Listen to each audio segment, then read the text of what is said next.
All right, welcome back, everybody. Today we are continuing our study of SDGs, of course, and the current unit focuses on SDG number 3, good health and well-being. So let's jump right into it. Good health and well-being, just like all of our other SDGs, has several sub-goals in addition to its main goal. Today, we're going to be able to talk about a number of these sub-goals, but not necessarily all of them because we don't have the time. But I do hope to acquaint you with at least 6 of them.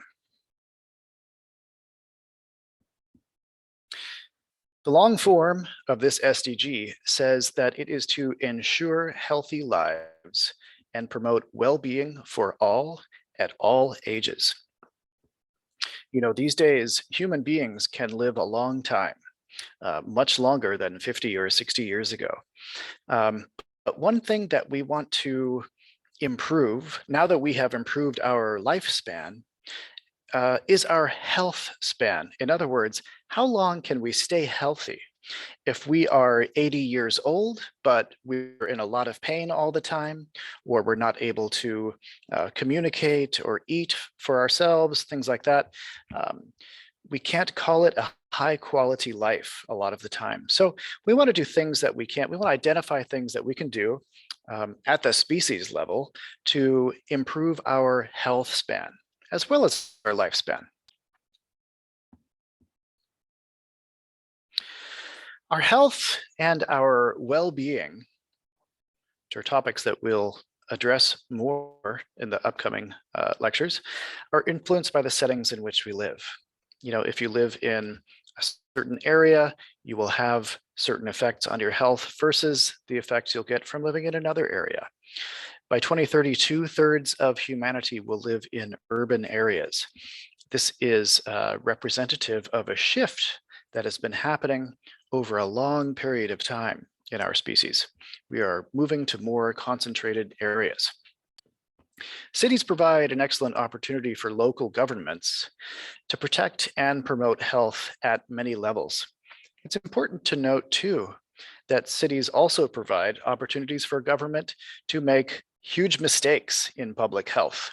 And we know those have been made many times throughout our history by all sorts of governments all over the world.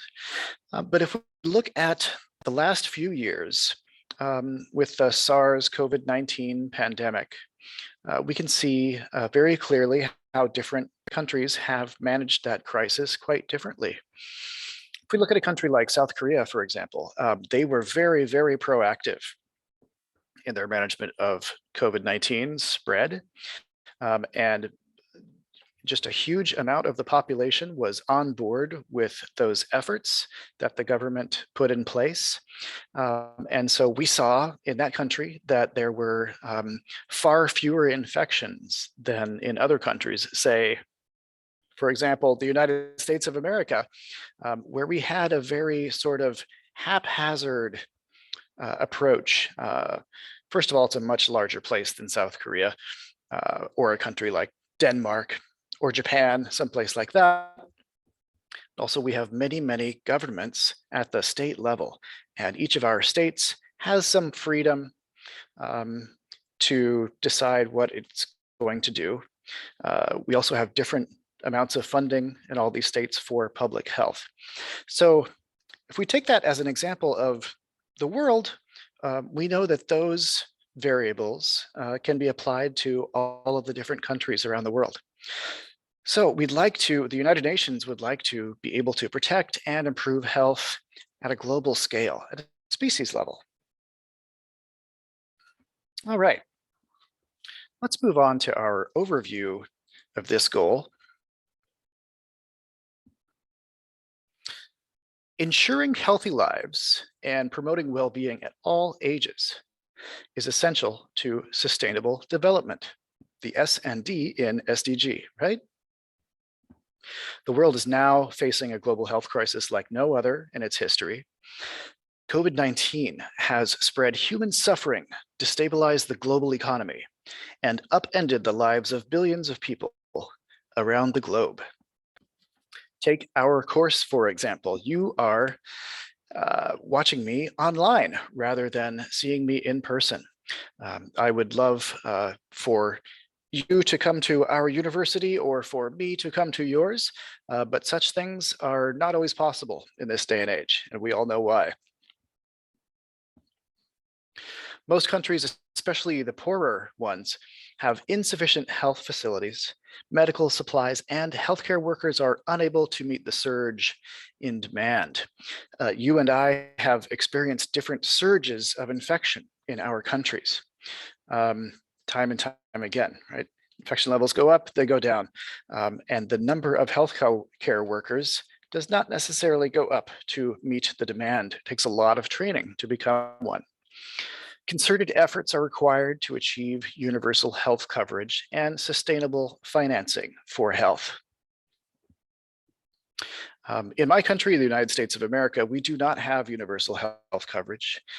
We have very little state-provided medical care, except for cases where a person is unable to pay and may receive second or third tier health care. After this next section, we're going to explore this in greater depth. You'll be testing your knowledge on good health and well-being with a quiz. So let's pay attention to the next part so that we can do well on our brief quiz. Okay, as we know by now, goal 3 is about good health and well-being.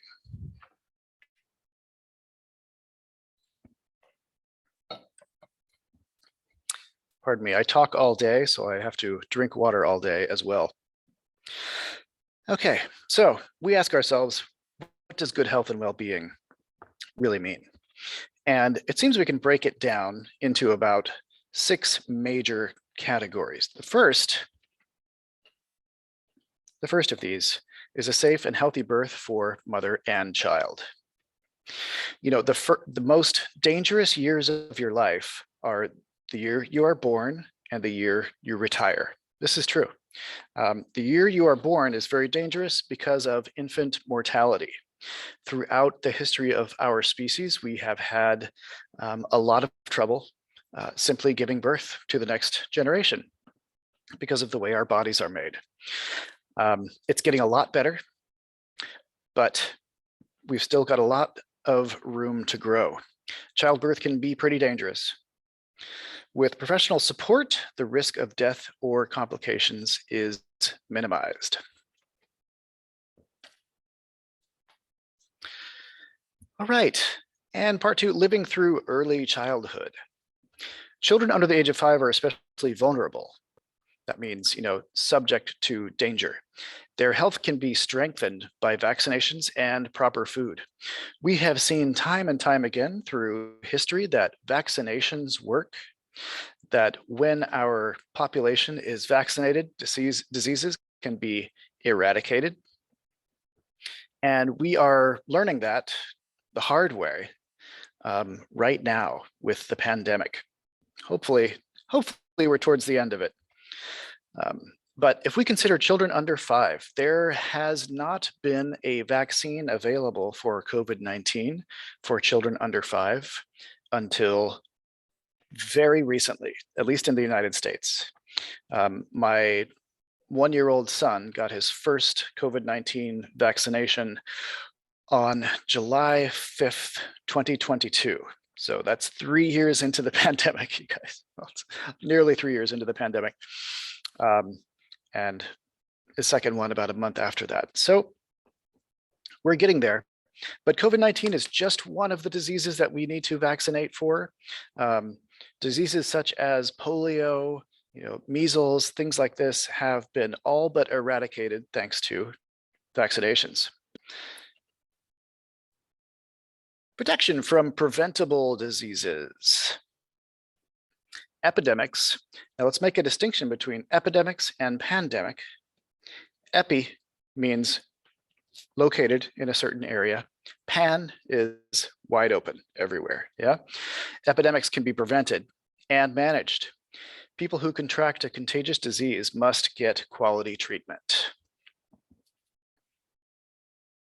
All right, so if we improve access to healthcare, especially in poorer countries, we may be able to halt the spread of diseases in such places. Number 4, freedom from addiction.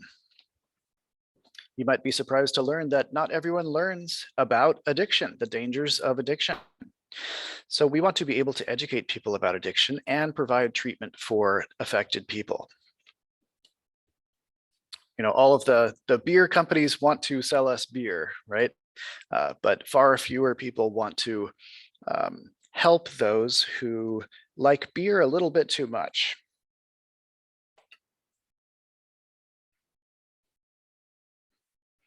All right, number 5, knowing your body and rights. Different governments regulate our bodies in different ways. It might sound crazy to some, but that is the practice. The United Nations Sustainable Development Goals would like to be able to improve information about and access to services related to sexual and reproductive health. Okay. In a rich country like Japan or the United States, something like birth control is available, and it's affordable. It's within reach for young people. It's not priced out of availability, but there's a good reason for that. People know that it exists and they seek it out, and so there is a market for it. It's not something that's hidden, expensive, dangerous, right? It's something that we are taught about, but not everyone has the same privileges that we do in these countries. Not everyone gets a course on reproductive health at school. Not everyone's parents are even willing to talk to them about reproductive health.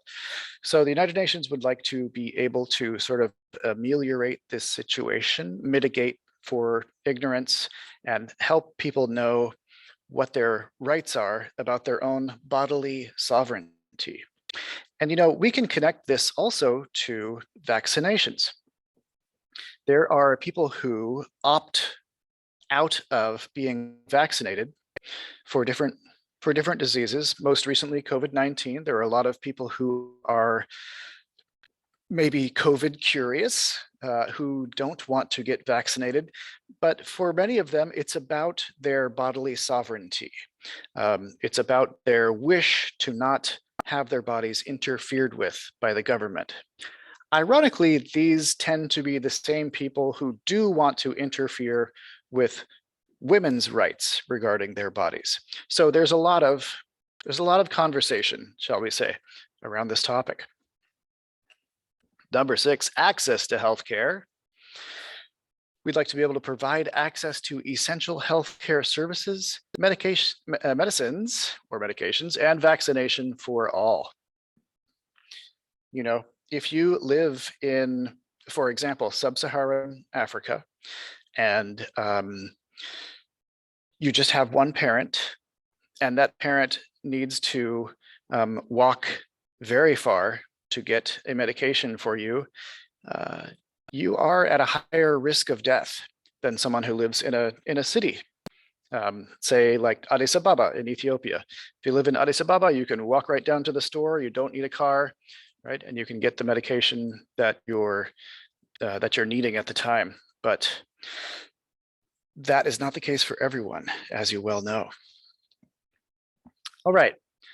At this time, I'd like everyone to jump onto Canvas and take a look at our first quiz for SDG3. This is a quiz about the material that we've just studied, which is also on Canvas. So please refer to it when you take this quiz, because I want everyone to get 100%, okay? You will have 10 minutes to take this quiz. I'm starting a timer. And once you've completed it, we will review your answers together. Okay, let's go and take our quiz, please. Here we go.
Okay, we're closing in on the end of the test taking period.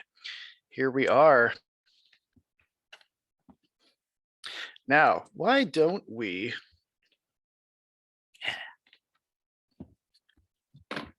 review the quiz together? I think that would be a good use of our time. All right, everybody. One moment.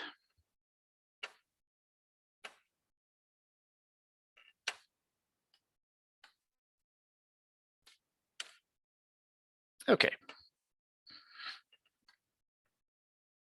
Here we are. All right, everyone. Children under the age of what are especially vulnerable? You know, for this question, you had to type the number 5. If you wrote F-I-V-E, the test couldn't handle it. Sorry. But if you did that, you had the right answer. Children under the age of 5 are especially vulnerable. Okay, let's make this a little bit bigger if we can. Knowing your body and rights. This SDG sub-goal aims to improve information about and access to services related to what?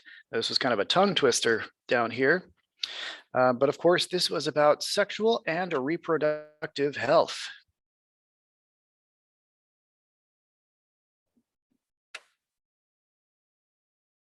All right, this SDG is intended to ensure healthy lives and promote well-being for people over 80 years old? No, it's for everyone.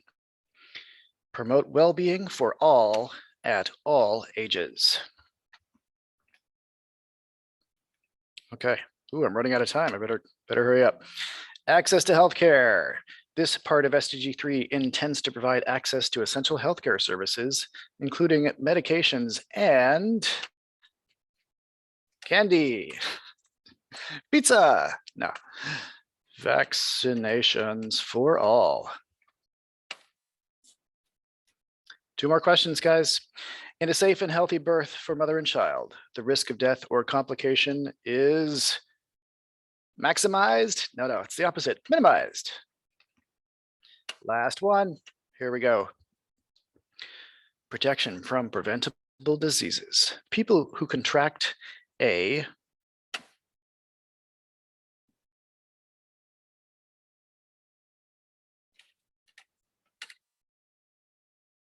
I actually forgot the answer to this one. Is it communicable?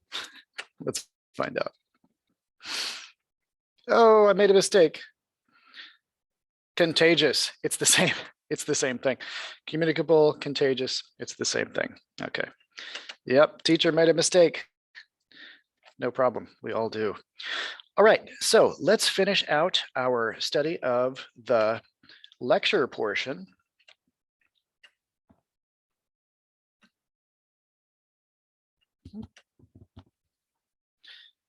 By talking about what we can do. So we have been talking about global goals. You all know that the United Nations is a global organization. So we might be asking ourselves, how can we act locally? If what we're thinking about is something global, how can we do something where we live? Well, if you would like to check out whatyoucando.earth, there's actually an app for this. Yeah, it's pretty cool. There's an application that lets us know what we can do in our areas.